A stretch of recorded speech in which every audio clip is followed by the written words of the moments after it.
वेळेनुसार वेगवेगळे पत्ते काढावे लागतात. वेळ आली की निर्णय सांगू, हे उत्तर होतं जरांगे पाटील यांचं. महाराष्ट्राच्या राजकारणाची दिशा बदलू शकतात असे मराठा आंदोलक जरांगे पाटील. काल विधानसभा निवडणुकीची नुसती तारीख जाहीर झाली आणि महाराष्ट्रात नव्या राजकीय खेळीला सुरुवात झाली. आणि या खेळाची पहिली सुरुवात केली आहे ती जरांगे पाटील आणि इम्तियाज जलील यांनी. निवडणुकांची घोषणा होताच MIMचे नेते आणि माजी खासदार इम्तियाज जलील यांनी थेट आंतरवली सराटी गाठली आणि मराठा नेते मनोज जरांगे पाटील यांची भेट घेतली.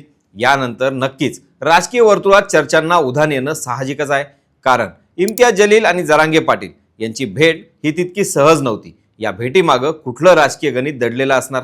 जरांगे पाटील MIMची साथ देणार की MIMला सोबत घेऊन तिसऱ्या आघाडीचं रणशिंग फुंकणार, हेच आपण आज या व्हिडिओच्या माध्यमातून जाणून घेणार आहोत. नमस्कार, मी स्वप्नील आणि आपण पाहतात त्याचं काय महाराष्ट्र. तर मंडळी, 2014 साली इम्तियाज जलील यांच्या रूपानं मराठवाड्यातील संभाजीनगर मध्य मतदारसंघाला पहिला आमदार मिळाला, तो मुस्लिम. तर 2019ला इम्तियाज जलील हे छत्रपती संभाजीनगरचे खासदार देखील झाले. 2019 नंतर महाराष्ट्रात बदललेल्या राजकीय समीकरणांचा फटका या दोन्ही आघाड्यांना बसेल आणि इम्तियाज जलील हेच पुन्हा इथले खासदार होतील असा अंदाज अनेक राजकीय जाणकारांनी आणि सोबतच आदल्या दिवशीच्या एक्झिट पोलनंही दर्शवला होता. मात्र झालं उलटं. यंदाच्या लोकसभा निवडणुकीत इम्तियाज जलील यांचा थोड्या नाही तर तब्बल 1,34,000 मतांनी पराभव झाला. हा पराभव इम्तियाज जलील यांच्या चांगला जिव्हारी लागणारा ठरला. इम्तियाज जलील यांच्या या पराभवानंतर MIM हा पक्ष बॅकफूटवर गेल्याचं चित्र आहे. त्यामुळं गेल्या काही दिवसांपूर्वी इम्तियाज जलील यांनी महाविकास आघाडीत सामील होण्याचे संकेत दिले होते. विशेष म्हणजे त्यांनी त्याचा प्रस्ताव देखील महाविकास आघाडीसमोर ठेवला होता, परंतु महाविकास आघाडीनं हा प्रस्ताव झुडकारून लावला. त्यामुळे इम्तियाज जलील यांनी थेट जरांगे पाटील यांनाच गाठलं. त्यांनी आंतरवली सराटीमध्ये जात जरांगे यांची भेट घेतली आणि चर्चा केली. त्यानंतर जेव्हा दोघंही माध्यमांसमोर आले तेव्हा त्यांनी या भेटीबाबत अनेक खुलासे केले. त्यात मनोज जरांगे यांनी बोलताना आगामी निवडणुका लक्षात घेता ही भेट झाल्याचं दोन्ही नेत्यांनी सांगितलं. त्या दोन नेत्यांची खूप दिवसानंतर भेट झाल्यावर काय चर्चा होणार, राजकीय आणि सामाजिक होणार ना, असा मिश्किल संवाद जरांगे यांनी माध्यमांशी साधला. विशेष म्हणजे याआधी 2 वेळेस जलील यांनी रुग्णालयात जरांगे यांची भेट घेतली होती. मराठा समाज आरक्षणाच्या मागणीवर ठाम असून सरकारनं फक्त दिशाभूल केली, तर मुस्लिम समाजाला देखील आरक्षणाची गरज असल्यानं आम्ही चर्चा करत असून पुढील 2 दिवसात आमची रणनीती स्पष्ट करू. राजकारणात वेळेनुसार पत्ते उघडावे लागतात आणि आम्ही ते उघडू, असा सूचक इशारा देखील यावेळी मनोज जरांगे पाटील यांनी दिला.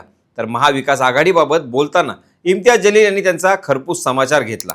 महाविकास आघाडीसोबत जाण्यासाठी आम्ही प्रयत्नशील होतो, मात्र त्यांनी प्रतिसाद दिला नाही. हे मोठे राजकीय पक्ष फक्त बोलतात आणि काही करण्याची वेळ आली की मागे सरकतात, अशी टीका त्यांनी महाविकास आघाडीवर केली. मुस्लिम समाजाला आरक्षणाची गरज आहे आणि मराठा समाज देखील आरक्षणासाठी आपला लढा लढत आहे. पंतप्रधान नरेंद्र मोदी यांनी भाजप नेत्यांना आरक्षणाचा मुद्दा दिल्लीपर्यंत येऊ देऊ नका असं देखील सांगितलं होतं. त्यामुळं भाजप हा समाजात भांडणं लावण्याचं काम करत आहे. त्यामुळंच आम्ही एक वेगळा पर्याय म्हणून मतदारांच्या समोर येण्याचा प्रयत्न करतोय. लवकरच त्याबाबत माहिती देऊ, असं इम्तियाज जलील यांनी सांगितलं. त्यामुळं अर्थातच या दोघांच्या वाक्याचा एकच सूचक अर्थ निघतो, तो म्हणजे तिसरी आघाडी. किंबहुना मनोज जरांगे पाटील यांनी सर्वच समाजाला सोबत घेऊन जाण्याचं पूर्वीपासून म्हटलं आहे. त्यांनी सर्वच समाजाला आपलंसं मानलं आहे. 2024ची विधानसभा निवडणूकही याच मुद्द्यावर असणार आहे. महाराष्ट्राला सर्वात जास्त आवश्यकता आहे ती सोशल इंजिनिअरिंगची.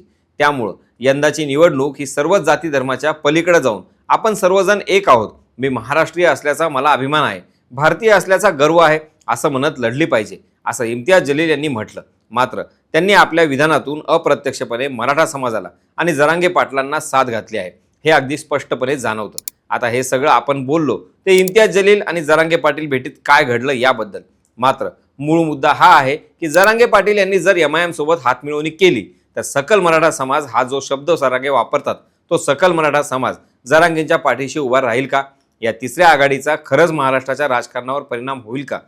तर एक गोष्ट लक्षात घ्या, छत्रपती शिवराय हे जरी अखंड साम्राज्याचे असले तरी प्रत्येकाच्या तनामनात असले तरी मराठा वीर अशी ओळख छत्रपतींची आहे. याच छत्रपतींचे पुत्र म्हणजे आपले संभाजीराजे, ज्यांचं नाव आज अधिकृतपणे आपल्या शहराला लाभलं आहे. इतकी वर्ष औरंगजेब या मुघल साम्राज्याच्या राजाच्या नावावरून औरंगाबाद असं या शहराचं नाव वापरत होतं. मग काहीच महिन्यांपूर्वी छत्रपती संभाजीनगर हे नाव आपल्या शहरास लाभलं. त्यावेळी हेच मुस्लिम नेते आणि तत्कालीन औरंगाबादचे तत्कालीन खासदार यांनी छत्रपती संभाजीनगर नावाला विरोध केला होता. औरंगजेबाचा फोटो वापरून त्यांनी कलेक्टर ऑफिसला मोठा मोर्चा काढला होता आजही मुस्लिम समाजातील अनेक नेते, सामान्य नागरिक हे छत्रपती संभाजीनगर नावाला विरोध करतात, किंबहुना औरंगाबाद असाच उल्लेख करतात. याच छत्रपतींच्या नावाला विरोध करणाऱ्या इम्तियाज जलील यांच्या समोर जरांगे आज चर्चेला बसणं हे नक्कीच डोळ्यात खुपण्यासारखं आहे. बरं, आता फक्त त्यांनी चर्चा केली तोवर ठीक आहे, मात्र जर का जरांगे पाटील यांनी MIM सोबत निवडणूक लढवण्याचा निर्णय घेतला तर सकल मराठा समाजाचा निर्णय काय असेल हे बघणं महत्त्वाचं ठरणार आहे. कारण जरी सामाजिक विषयावर बोलणं झालं असलं असं जरांगे म्हणत असले तरी निवडणूक तारीख जाहीर झाल्यानंतरची ही भेट म्हणजे संपूर्णपणे राजकीय असणार आहे, हे काही वेगळं सांगायची गरज नाही. कारण लोकसभेत महाराष्ट्रात जरांगे यांच्यामुळं महायुतीला नुकसान झालं आणि त्याचा फायदा हा महाविकास आघाडीला झाला. त्यात जरांगे पाटील यांचा सगळाच विरोध हा महायुतीला आहे. त्यामुळं ज्या भागात महायुतीचे उमेदवार आहेत तिथे तिथे जरांगे पाटील यांची फिल्डिंग लावण्याचं कामच अनेक नेते करत आहेत. आता ते नेते कुठले आहेत हे सगळं आपल्याला दिसतच आहे, ते काही वेगळं सांगण्याची गरज नाही. आधी आरक्षणावर ठाम असणारे जरांगे पाटील आता सत्तेत बसण्याची भाषा करू लागले आहेत. आरक्षणासाठी स्वतः सत्तेत बसू असं त्यांचं म्हणणं आहे. म्हणूनच ते कुठल्या पक्षाला पाठिंबा देतात त्यावरून महाराष्ट्राचं गणित अवलंबून असल्याचं बोललं जात आहे. जरांगे यांनी अद्यापही ते स्वतः निवडणुकीच्या रिंगणात उतरणार का किंवा अन्य कुठल्या मार्गाने निवडणूक लढवणार हे सांगितलं नाही. शिवाय निवडणूक लढवणार या व्यतिरिक्त त्यांनी कुठली स्पष्टता दिली नाही. म्हणूनच जरांगेंच्या मनात चाललंय तरी काय हे अद्याप समजू शकलेलं नाही. आता MIM बद्दल बोलायचं झाल्यास कुठल्याही संघटनेचा आधार घेतल्याशिवाय महाराष्ट्राच्या निवडणुकीत टिकणं हे सध्या घडीला अशक्य आहे. त्यामुळे चांगल्या पक्षाच्या अथवा नेत्याच्या शोधात सध्या MIM आहे. त्यात जरांगे पाटील हे सध्या महाराष्ट्रातलं सगळ्यात ट्रेंडिंग व्यक्तिमत्व आहे. त्यात सध्याच्या स्थितीला ते सकल मराठा समाजाचा चेहरा आहेत. म्हणून मनोज जरांगे यांनी आवाहन केलं तर मराठा वोट बँक ही MIMच्या बाजूने वळू शकते, किंबहुना त्यांच्या उमेदवारांचा आकडाही वाढू शकतो असा एकूण अंदाज MIMचा आहे. आता हे दोन्ही समाज आरक्षण या मुद्द्यावर निवडणूक लढवणार म्हणून एकत्र आले असं म्हणत असले तरी या युतीला महाराष्ट्रात कितपत साथ मिळेल यात शंका आहे. कारण जरांगे यांचा स्वतःचा असा एक पक्ष नाही, ते एक आंदोलनकर्ते म्हणून समोर आले. मात्र काळानुसार त्यांच्या आंदोलनाला एक राजकीय स्वरूप प्राप्त होत गेलं. जरांगे यांच्या टीकेदरम्यान सुटलेला संयम, त्यानंतर फडणवीस यांना केलेलं टार्गेट आणि वाढत्या राजकीय भेटीगाठी आणि दौरे यातून त्यांच्यावर अनेकदा टीका झालेली बघायला मिळाली. त्यांचं आंदोलन हे भरकटत चालल्याचंही कित्येकांनी सांगितलं. अनेकदा मराठा समाजही काही भागात त्यांच्या आताच्या भूमिकेच्या विरोधात दिसून आला. त्यामुळं जरांगे पाटील यांचा मराठा आरक्षण मुद्दा हा फक्त निवडणुकीच्या रिंगणात उडी मारण्यापुरता होता की काय, आरक्षण आता खरंच मुद्द्यापुरतं राहिलंय का, असे अनेक प्रश्न जनतेतून जरांगे यांना विचारले जात आहेत.